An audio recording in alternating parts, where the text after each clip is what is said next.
Hello everyone, welcome back to the White Collar Engineer. Today, in order to share her ISB's interview experience, we have Srutakirti with us. Hi Srutakirti, welcome to the White Collar Engineer. Saleh, very happy to be on White Collar Engineers today. Have been a part of Placement Buddies with you, your previous channel, which you are also handling simultaneously with this. I have had 2 appearances on your channel before, and it's Right. amazing to be here again with you. Right. It's my pleasure always to host you, Srutakirti. And so, before starting the video, introduce yourself in front of our audience, please. Absolutely. So, hi everyone. I am Srutakirti Sarkar Chaudhary. I was born and brought up in Agartala, Tripura. Tripura being one of the smallest states in India and also the northeast. And fun fact, it is very close to Bangladesh border. Yeah. So that is something which is an interesting little bit. I did my Bachelor's of Technology in Electronics and Instrumentation Engineering from NIT Agartala, and I graduated in 2021. Post that, I joined Kane Oil and Gas as an instrumentation engineer, getting my hands dirty in the oil field and working in a gas processing plant, much like you, Saleh. We all both have that in common. Relating to it, yeah. Yeah. So after 2.5 years of hustle and grinding in the place called Badmer, that is again Pakistan border, I decided to move to a different role. Also in the energy industry, but this time it was a little more beyond India and on a much more global perspective. I joined Shell. Also, with my background in instrumentation engineering, I joined Shell as a reliability engineer. There I had one amazing year, the past 1 year, and now I'm all set to join ISB as a PGP student for class of 2026. Right. So your journey from Bangladesh border to Pakistan border and finally near Sri Lanka border right now. How do you feel? You've come a long way. Yes, it has been amazing watching the cultures of all 3 places, getting the hint of all 3 countries a little bit. It has been amazing. And now I'm moving to a state which is not sharing its borders with any countries. Right. But yeah, very happy. So guys, one thing Srutakirti didn't mention in her introduction is she is an extremely good public speaker. She has extremely she's extremely talented with a lot of good communication skills, as well as she is a champion lady. Wherever she goes, she achieves something great. Yeah. That is for all of you to judge. All right, Srutakirti. So the transition, talking about the transition from engineering to management, when did it click basically? While I was working in Kane Oil and Gas, I had a thing in my mind that maybe doing an MBA will help me climb the corporate ladder and, explore my potential to a much better way. Right. That is something that made me realize that an MBA is the way to go. So by the time I actually realized this, taking CAT and joining a 2-year program in an IIM or any other equivalent college was quite a thing in the past. Right. I was way beyond the average work experience that usually the IIMs have. Right. So I decided to take GMAT or GRE, one of these exams that will help me get into an executive MBA. So that is when I realized that an MBA is the way to go. Srutakirti, so you took GRE for making your way to the ISB's cohort this time. Yes. GRE was your qualifying entrance exam. So for the audience of White Collar Engineer, this is something new. We have been hosting people who has cleared either their CAT or Z exams till now. So if you can throw some light on GRE as a qualifying entrance exam for the gateway to ISB. So before putting some highlights on why GRE, I would like to say 2 lines about why I picked GRE over GMAT. Sure. So when I had made the decision to take GRE, GMAT is an equally great exam to be taken for executive MBAs, I must add. So when I decided to take GMAT, GMAT was transitioning from GMAT Classic to GMAT Focus. Yeah. And it is a brand new exam for everyone in the world to cope up with. Correct. There were no previous questions to look into or no such good material to take a look into. Correct. So I decided that GRE, being a well-established exam for a long time, which is also well accepted in all business schools, is a safe choice to play with. Right. So which is why I selected GRE. Now, just a short intro to what GRE is. It is a 340 mark exam, 170 mark being for quant and 170 being for verbal. And there's also an essay that is of 6 marks, but it doesn't have a huge role to play in your B school admissions as such. All right. But it is something that you should have a decent score on. Something decent would be, say, 3.5 to 4 minimum out of 6. Cool. So in GRE, I had a score of 329 with a 170 on 170 in quant and 159 on 170 in verbal. So the quant section is pretty close to what GMAT is. There's everything that a basic 10th grader in India or around the world is familiar with. Right. Consisting of everything from arithmetic to geometry to probability, everything. Cool. And the verbal has a couple of subsections in it. One of them being reading comprehension, one of them being critical reasoning, and text completion and sentence equivalence. Okay. For which you need a wide range of vocabulary to be covered. A minimum is 1,000 vocabulary words that you need to study in order to get a good grasp on text completion and sentence equivalence. Right. So yeah. Cool. And guys, like Srutakirti will be very soon coming with a video where she is gonna cover all the free preparation resources and the strategies, required to ace the GRE exam. So please stay tuned for that and also comment when do you need the video. Right, Srutakirti? So I'm glad that you are making this for the white collar engineers audience, and I'm sure it's gonna be of great help to everybody. Absolutely. Very happy to be back soon. Yeah. So walk us through the process, like ISB's application process, like which stage after what, like what was it all about? ISB's application process is a humongous thing to tackle for anyone at first, but with a little guidance, it gets easier. I had taken help from a consultant, which I would be happy to share with anyone who asks me, reaches out personally. Sure. So how it works is you need a decent score in GRE or the GMAT exam, which is the basic minimum to at least apply to ISB. Right. What is a good score for GMAT or GRE depends entirely on your profile. Yeah. But that is something I would not like to comment on. Yes. And you should have a look at the entire cohort's minimum or average scores to make a decision on. Correct. Apart from that, you need to submit your 12th grade, 12th board exams results or the equivalent diploma results that you have in your hand, your bachelor's degree, your master's degree, and all the equivalent mark sheets. That is a bare minimum that you need to submit. Okay. Apart from that, for ISB's PGP, you need minimum 2 years of work experience to apply on. Okay. Now, 2 years is the bare minimum. The average ranges around 4.5 to 5.5 years every cohort.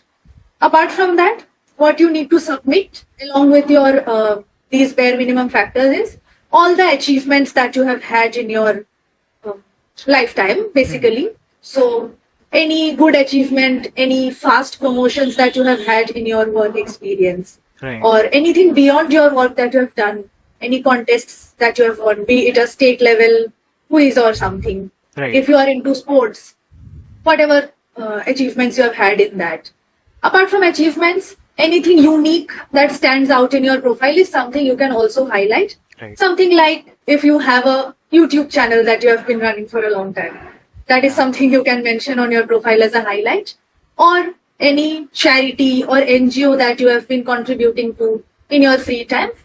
Anything basically that stands out in you as an individual is something that makes you a great candidate for ISB. And then there are 3 essays that you will need to write on. Usually 300 to 400 words is the word limit that stands for each of the essays. And in case you had applied on a previous year and did not get selected, then you apply the next year as a re-applicant. Right. In that case, there is one additional essay that you have to submit as a re-applicant.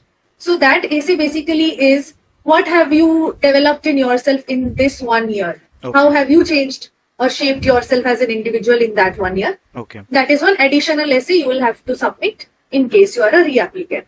So that gives you a chance to highlight whatever special you have done in 1 year to make yourself a greater fit for ISB. Perfect. Right. And what were those 3 fundamental essays which they ask to every candidate? So the three essays keep changing every year. The first question that they asked me this year was contemplate situations that have shaped your personal journey. Okay. Present what these situations have taught you about your strengths and weaknesses and how they have shaped your personal and professional journey. All right. All right. So, any situation that you have had in your personal life that has shaped you into the person that you are. It could be anything from a personal achievement that you have had, something family related. Yeah. You battled something which helped your family come out of a difficult situation. Right. Or something that has happened to you personally, something that only you can relate to, is something that you should be writing. Correct. And how these situations have given you some strengths or weaknesses that you have turned into strengths basically, Right. which have helped you in your professional journey. So the word limit for this essay was around 400 words. Okay. And I would suggest that you make use of as much as you can of the word limit and not keep it short. Exactly. So pour your heart out. And in case you feel embarrassed of any personal mishap or any situation, don't do so. Right. The admissions committee is very accommodating and would love to know your personal story. So this was the first essay. True. So moving on to the second essay in my application. Yeah. It is, what intellectual experiences have influenced your approach to learning and have led you to pursue an MBA? Please describe using anecdotes from your own experiences. Right. So basically, in short, what this essay is asking is, why MBA? Which is the most integral question that is also being asked in any B school interview. Correct. First of all. So let me share my short little insights on what I wrote for this essay. So coming from the oil and gas industry, I started my career with Kane Oil and Gas Vedanta Limited. And in Vedanta, I had the great opportunity to work with finance professionals such as CAs, business analysts, or MBAs with prior finance backgrounds even. Right. So these people, the decisions that they made in the oil and gas industry in our company were the driving force of the work that we as engineers did. Right. Basically, these finance professionals were the driving force for the entire company, to be very precise. Exactly. So the kind of decisions they made, where the investment should be made, was the deciding factor on what kind of work that we as engineers did. Right. That is something that made me realize that the impact that we engineers created was so little. I mean, not a controversial statement, but I felt like that it was very little compared to the decisions that they were making. Exactly. Which is something that led me to also give MBA a shot. So is this the reason why you want to pursue your MBA, like specialized in finance? Like, is this the reason why? That is one of the reasons that why I picked finance. To be very honest, another reason which piqued my interest in finance is also something I'd like to share. Yeah. So when I started my professional journey, I knew very little about investing. Yeah. And there was this huge craze amongst all the new engineers that we have started making a lot of money. Let us invest it not in FDs, in stocks and mutual funds and, Bitcoins and everything that was trending back then. Correct. I got me interested in the finance world. I started exploring more and more on the mechanism, how stocks and mutual funds worked. So that is one of the reasons also behind me having a huge interest in finance, which is also leading me to give it a shot right now. Fantastic, Srutakirti. So let's move to the third essay then. What was that? Right. So the third essay is, given your experience and aspirations, how do you plan to use the PGP at ISB to fulfill your professional goals? Okay. Now, this essay was an optional essay, Hmm. but it is highly suggested that you fill the optional essay as well. Obviously. Because thousands of kids, students all over the world, in India, to be precise, also people from all over the world are applying to ISB and they are writing this essay. So to keep yourself in the competition, don't miss out on optional things. Correct. So this essay is basically, in short, why ISB? Right. Just in fancy words. Right. So how you answer this question is how you will make use of ISB and all that it has to offer in your own advantage. Right. Put it in 3 to 4 relevant points on how ISB's everything that it has to offer can be used for something that will help you pivot to a greater role or something that you really aspire to be. That is basically how the third essay works. And make sure you give a glance of what you want to do post ISB in this essay. It will help to relate to how ISB, what it is offering. Say ISB is offering X and you have to reach to Y. So make the distance from X to Y very smooth. Right. In your essay. Right. Is basically what I am trying to say. Exactly. So also coming to the fourth essay, which is the Re-Applicant essay. This is something that you only have to write in case you applied the previous year or any year before. You could have applied maybe 2 years ago, but if you are still applying using the same email ID again, you will need to write this Re-Applicant essay. So it is, what are the key personal and professional developments since your previous application at ISB that you would like to highlight to the admissions committee? Okay. So some things that I suggest you could have changed. This is again very personal to you, but you might have increased your test scores. Yep. That is, in GMAT you could have had a certain score before you applied, and this time you have a much better, higher score. Yep. So that is a big highlight in your application. Another thing that I changed in my own application, just a little fact here, that I was also a re-applicant and I had applied in 2023 and did not get an interview call. Right. So I had a slightly lower GMAT score, which wasn't good enough to get an ISB interview call at that point of time. Correct. So what I changed in my own profile was, I pivoted from GMAT to GRE and I had a better score in the exam in comparison to what I had before. Right. Apart from that, there were a few other things that I had changed in my profile. One of them being, I switched my job. Yeah. Earlier, I was working in an Indian company, Vedanta, in oil and gas, run by Anil Agarwal, and it had fields all over India. But my perspective was very short, only in Rajasthan, Gujarat, Andhra, these little fields that Kane had. Yes. This time, I had switched to a global company, that is Shell. Now, I had worked with the Gulf of Americas, that is in USA. So, working with people from the opposite end of the world, how their work culture is different from ours, that gave me a fresh new perspective to put in my MBA essay. Right. And another thing was that I had mentioned in my application was that while switching from Kane to Shell, I had actually applied to 3 different companies. Okay. Let me not name all the companies, but I had gotten offers from all 3. Right. And what made me choose Shell was also something that I had slightly gone through in my essay. Fantastic. Yeah. Now, why did I mention the fact that I had offers from all 3 companies that I applied to in my application? It is because I wanted to highlight the fact that I am extremely employable by any company. Yes. And any B school, what does it want? It wants all its students to come out with flying colors. Exactly. To get placed in the top companies around the world. True. So when the college sees potential in you, that you can get employed. Yeah. You apply to any company and you get an offer. I'm not bragging about myself, but just presenting it as facts. This is presence of mind. That's Pure presence of mind. Yeah. Yeah. Absolutely. So that is something that makes the college see some potential in you. Correct. Correct. So I would suggest, in case something similar has happened to you, you mention it in your application. So that is all about the 4 essays.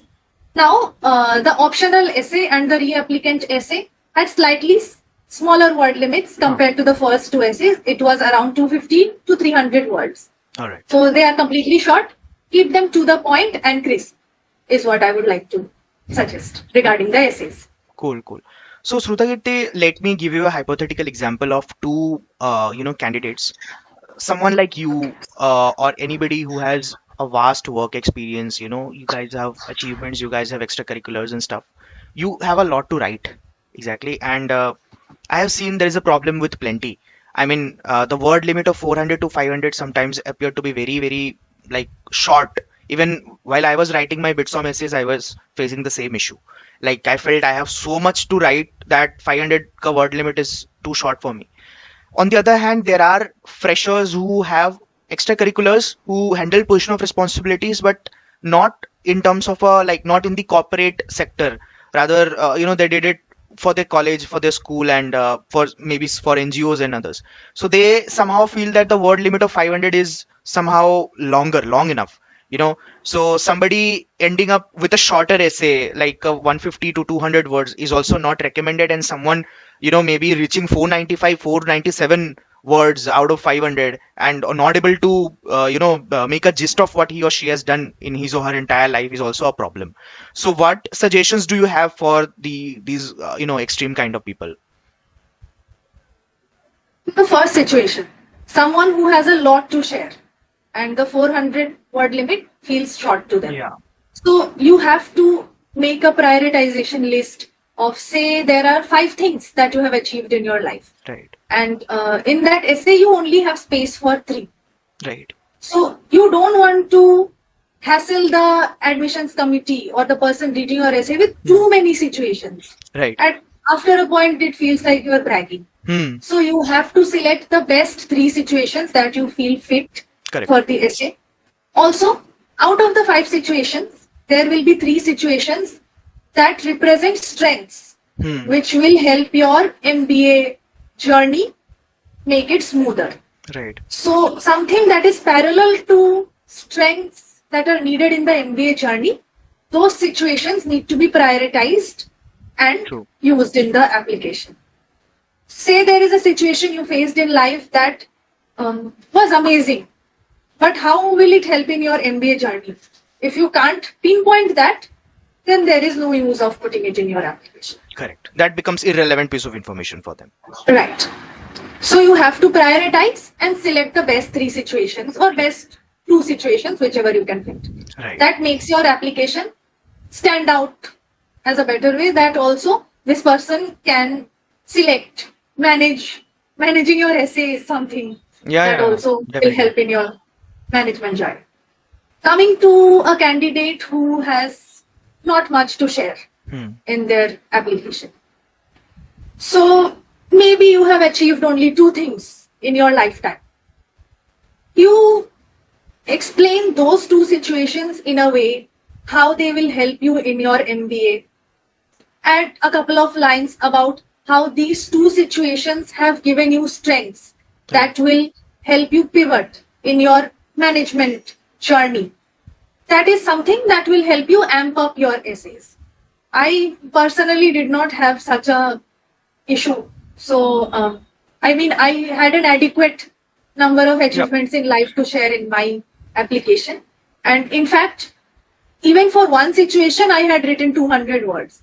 And I had to take help from my consultant, who had to cut short some of the irrelevant information from my situations that I had mentioned in my essays. Exactly. So that is something that can help you to amp up your essays if you have lesser things to share. Exactly. And I'll just mention your LinkedIn ID in the video's description. People can reach out to you in case they need any help with the essays, because now that you have cracked the process, so you can definitely help the aspirants or the juniors, to craft their essays in a better manner. Absolutely. Another small suggestion to anyone who's watching this video is that you reach out to people from your favorite B school, the one that you want to apply to, people with similar profiles as yours. Yeah. So, for example, you are an engineer who has worked in the energy industry. You will find a couple of people on LinkedIn if you use your searching tool properly, if you optimize it right. Yeah. You will find at least a couple of people who have had similar background to yours. So reach out to them, and 3 out of 4 times people are more than happy to help you. Obviously. So let them go through your essays. Let them give their suggestions to you. You make use of the best suggestions that you get. That will help your essays in a tremendous way. Correct. And always reach out to your seniors with a prepared set of draft. Just don't go all in ki mere liye aise likh ke de do. Nobody is having that time to write essays for you, isn't it? Especially MBA students, they are Exactly. crunching for time. That is Exactly. something I have heard during my preparation phase as well. Definitely, definitely, definitely. Okay, Srutakirti. So let's come to the interview part. I believe, after the forms and essays and everything was through, there was no GD, VAT or stuff like those. It was directly a PI. Yeah. So, about the interview, I had applied in round 2 for the ISB application cycle this year, 2024. And I had submitted my application around December 5th, the deadline being December 8th for round 2 application cycle. After that, I kept waiting for the interview call to come, and it finally came around a week before the interview, which was around February 2nd. Mm-hmm. So the interview call can come a little late too, is my thing that I want to tell the future applicants. Okay. So in case you are don't getting your interview call immediately, don't lose hope. Yeah. So yeah, so a little story here. I had received. So what ISB does is they send out the interview calls 5 to 7 days before the actual interview. Okay. The interview can take place in 2 ways. It can either be face to face in one of the tier 1 cities of India, that is Hyderabad, Delhi, Kolkata, and also Mohali, because Hyderabad and Mohali are the 2 places that have the ISB campus. Yeah. Apart from that, you can also select online mode of interview. So that also works. I had my interview online only. Not an issue. Worked quite well for me. Now, what really happened was my interview got rescheduled the day of the interview itself. Yeah.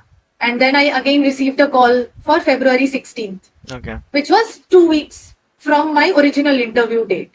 So something that worked in my favor was I got 2 weeks of extra time to prepare for my interview. Right. That, along with the added stress of when will it come again, I took out some time to prepare myself well for it. Yeah. So that is something that helped me, but not necessarily that your interview will get rescheduled. So usually you will have to start preparing as soon as your applications are done, because the interview call can come anytime, 5 to 7 days before the original interview. Correct. Now I will have to take a look at my interview transcript that I had noted immediately after my interview. Sure. Because this thing, talking to you is 2 months after my ISB interview, Yeah. and it is not fresh in my memory. Yeah. You always can have a look and look at the questions. Yeah. Okay. So my interview had 3 panelists, and all 3 were alums. 95% of the time, ISB interviews are led by alums itself. Very good. Alums of ISB. One of the alums was a fresh alum who was around 21 or 22 year, class of 22. Okay. She was a lady, and 2 men who were class of 2004 and 2008. Okay. So yeah, so they all gave their intros, their names, and which class they graduated from. All right. ISB. After that, they asked for my intro, which I had prepared extremely well, had practiced 6 to 7 times before the interview Fantastic. to go in with all guns ablaze. After my intro, the first lady, who was class of 2022, she asked me a couple of questions one by one. So I will go through the questions that she asked me. Yeah. The first question was, why did I move from GMAT to GRE? Okay. Considering I was a re-applicant. Okay. And I have mentioned this before in the video. Yeah. I'll not bore with the details. Then I had mentioned in my application as well about how I have lived in Bangladesh border and moved to Pakistan border for 2.5 years. Yeah. Then close to Sri Lanka border for a year. So she asked me about my experience of how I juggled everything, moving from east to west to south. Yeah. My experience with people and cultures. Mm-hmm. So I elaborated on that. Then she asked me that while I worked with Gulf of Mexico, which is now renamed to Gulf of Americas in USA, the offshore asset in USA, Yeah. what was my experience working with the Americans? Okay. How did I deal with the culture difference, the work-life difference that they had and we as Indians have? Right. So I elucidated on that. Then she asked me if I had any leadership roles Okay. in all of my career.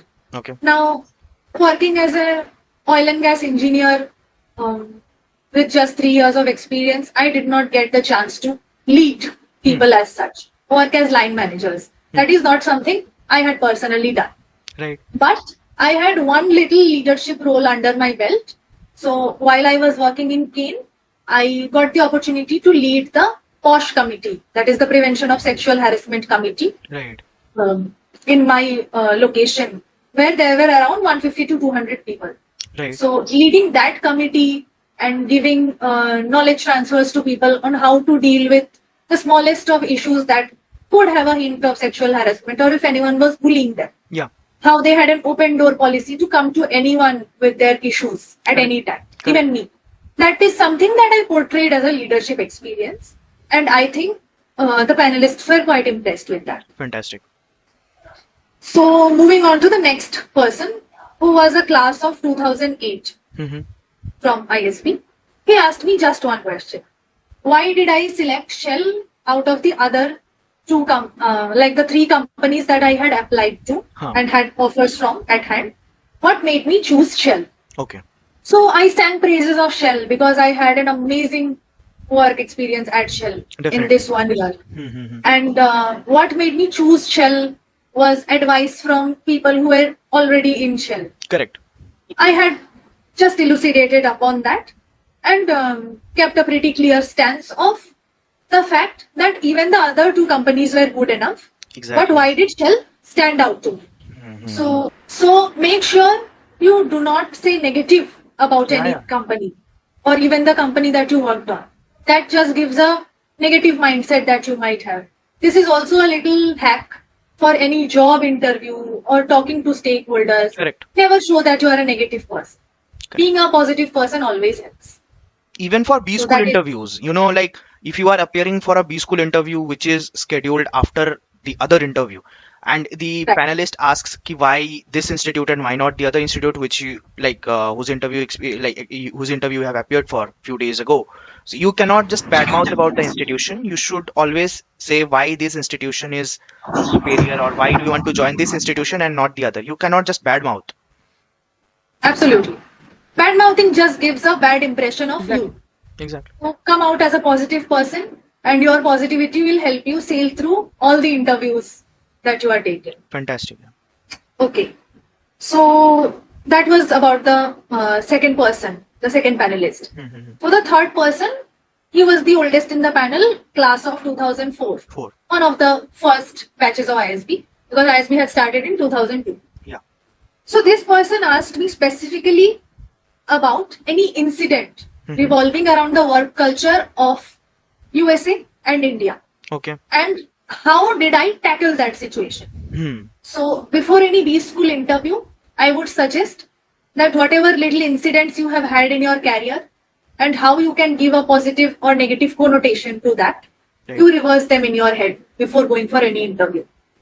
Situations that display your strengths and weaknesses. At least 3 positive situations and 3 negative situations you have had in your entire lifetime, mostly professional, but also academic. They will greatly help in your interview. So luckily, I had a situation at hand that I could describe. So that was one. After that, he asked me straight how I feel about the energy industry. Okay. Having 3.5 years of experience in the energy industry, he asked my views on it. So again, I gave a very positive answer about how I feel about the energy industry. I showed that I was extremely hopeful about energy industry's future in world. Fantastic. Now, he asked me a very tricky question. He told me that in my application, I had mentioned I am interested in finance. Okay. But in the interview, I kept singing praises of the energy industry. Yeah. So he asked me, do you actually want to go to finance? Or do you want to go back to the energy industry? Are you even clear about what you want? Okay. So now, luckily, I think I answered that question pretty well. I said that as an industry, energy industry was something that I really loved. But as a function, it was not engineering that I was interested in anymore. Exactly. It was finance that I wanted to pivot to. So hopefully in the near future, I would be moving back to the energy industry in companies like Shell, but this time not as an engineer, as a finance professional. And I believe he was quite impressed with my answer. Definitely, yeah. So, And you mentioned yeah, as well that you took inspiration from all the CAs and CFAs and CS people who were working over there in your company. So, yeah, I the mean, energy industry. yeah, it's not necessary that you don't like the industry. The industry might be same, but the specialization or the role which you might be, appearing for in the future might be different. So, yeah. Yeah. So the thin line between the function and the Hmm. industry is something that he tested my knowledge upon, I Perfect, think. perfect. Yeah.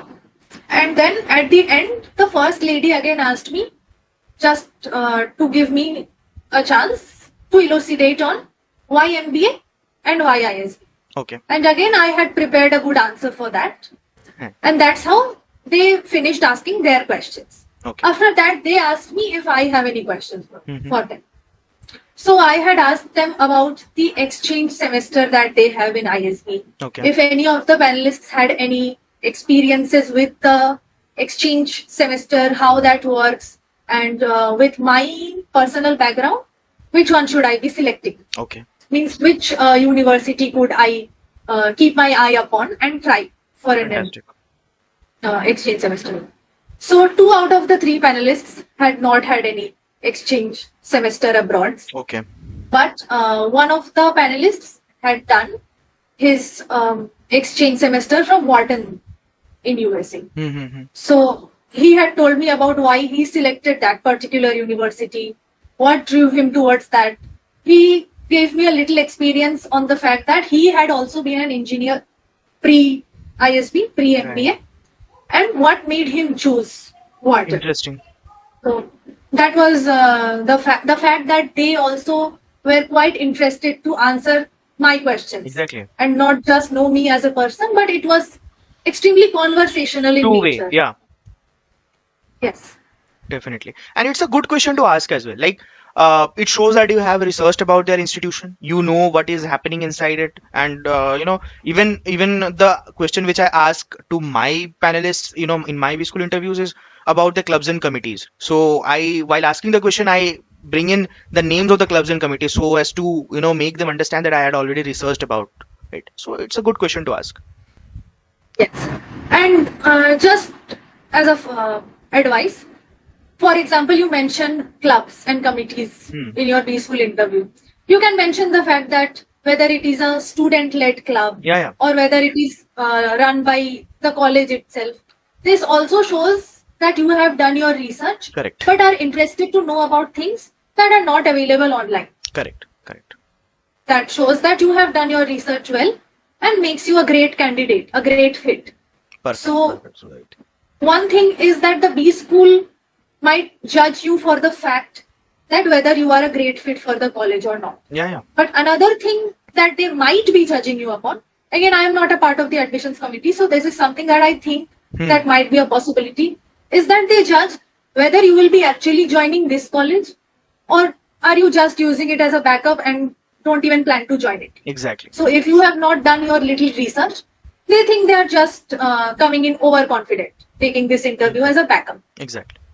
So you don't want to show them that.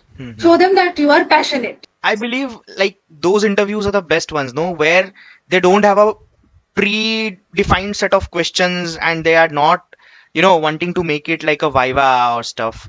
They are rather exploring your application. They want to know you as a person. They are asking questions relevant to your profile, your interests, your strength, your weaknesses. So these are something which the panelists might also, how they should, this is how they should also prepare themselves. Like if any panelist is watching this video of mine right now, I mean, it's a request to every single one of you. Like, don't throw questions like a viva, or always throw questions which are relevant to the student's profile and the student's application. Yeah. So ISB interviews are not the kind where they will ask Yeah. you general knowledge questions. Exactly. Who is the president of Honolulu? Or some other question like that. Yeah. They will not come in with questions like that. Exactly. They will maybe ask questions that are relevant to you. So they might ask you GK questions, but it will be relevant to something that you wrote in your profile. Correct. Say, for example, you are interested in the semiconductor industry. So Hmm. they will ask you about which companies in India are booming in Correct. semiconductor industry. Correct. That is the kind of GK questions they might ask. Correct. Not something that is completely opposite to your profile. That will usually not happen in ISB interviews. And this is not just for the panelists. I mean, this is for the students, the aspirants as well. Like, you got to understand that you are entering into a conversation. You should not feel that someone superior to you is going to ask you questions, and you should take it in a way that I have to answer everything, with the best possible ability or the potential which I have. Because sometimes we try too hard to get into a college. But sometimes we should have also, and here at this point of time, I want to give a shout out to my friend Shlok, because in one of his videos, Shlok has mentioned recently that you should also praise the silence which might exist between you and the interviewer at some point of the time in the interview. Like, once you don't know a question, like, don't blabber anything. Just take a moment of pause and and think about what you are going to answer. That might bring the best within you. So yeah, I mean, Yeah. Another thing which you could do in case there is a silence between you and the panelist is just ask. yeah, May I take a minute to gather my thoughts? Or say, good question, thank you for your question. Something like that. yeah, So in the background, you give yourself a chance to to think. actually gather your thoughts and present your thoughts in a well put manner. Exactly. Okay, Srutakirti. So, I mean, was there any other aspect in the application process which we missed discussing? So another very crucial part of the ISB application is your resume. So they have a preset format for the resume, which you have to follow in order to create your own. Okay. There are a few things that you have to keep in mind while submitting your ISB resume, which is don't put any of your marks on the resume. So you write 10th from this particular school, CBSE or ICSE board, but you don't write the fact that you got a 10 CGPA. Okay. No marks at all. Likewise for your 12th, your BTech. And do not put any personal information such as your address or your phone number in the resume. That is not required. You put all of them in the application anyway. Fantastic. In particular places assigned for them. In the resume, no marks and no other personal information. Apart from that, it is your own responsibility to make your resume as catchy as you can so as to pique the admission committee or the person who's seeing your applications, cutting through them, Right. to pique their interest. So you put in action verbs such as instead of led a team, you say spearheaded a team, Yeah. or something like that. Yeah. These are some things that I hope Saleh makes a video I on will. in future on how to make an MBA ready application resume, Sure. an MBA ready resume. This is something that I just touched upon for now. Right. And I just hope every B school in India and abroad, moves towards a particular path where the scores and everything are not given the topmost priority. The personality or the value which a person can create in the cohort, they should judge this instead of an entrance exam score, or whatever the person has done 10 years ago in his whole life, in terms of the board exams and stuff. So I just hope that people take inspiration from ISB and they move to a profile based selection more in the future. So Srutakirti, before wrapping up the video, any particular tips which you would like to give to the interview call getters or the future aspirants who are preparing either for CAT or GMAT or GRE and looking up to ISB, and they want to make it into the ISB one day? I would say that GMAT and GRE is only the gateway Yeah. to get into the college. It is not the deciding factor. Exactly. So you have to get a decent score, but that is only a part of the application. True. This is not something that should take up a lot of your time. So say now it's April. Now is the perfect time to work on your scores and get a decent score at hand. Right. But within the next 3 to 4 months, after you get a score, you don't sit upon it. Don't think that I have a great score, I have made it in life. True. It was just you entered the gateway. Now you have a whole long way to actually reach the entrance of the Institute. university that you wish to. Correct. So work on your profile, work on the job that you are actually doing, make an impact there, Right. so that you can show something as a great little bit in your profile, which will make you an interesting candidate. Yeah, that is what I'd like to say. Thank you so much, Srutakirti. I must mention that this is one of the most insightful episodes of the GDPI transcripts playlist, which I, had in this White Collar Engineer channel. So thank you so much for coming to the White Collar Engineer. It was my pleasure hosting you, and wish you all the best for your future endeavors. Thank you, Saleh. It was great coming to White Collar Engineer, and always happy to contribute in any way I can.